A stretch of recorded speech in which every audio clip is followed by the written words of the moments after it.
Balitang Express. Balitang Express. Malacanang balak daw sunugin ng mga protester nung linggo ayon kay DILG Secretary John Vic Remulla. Ibinunyag daw ito ng ilang mga rallyista na 15 taong gulang. Manila Mayor Isko Moreno nagsabing ang mga marahas at nambato at nanunog na mga kalahok sa rally sa Maynila pinondohan ng dating politiko.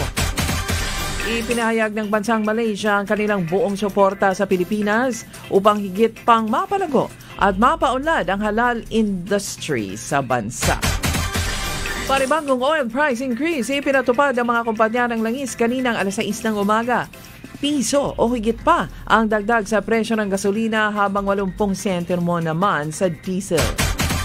At dahil sa pag-iingay at pag-akusa ng kurakot ang Marcos government, dating Senador Chavit Singson kakasuhan ng Malacanang ng inciting to sedition.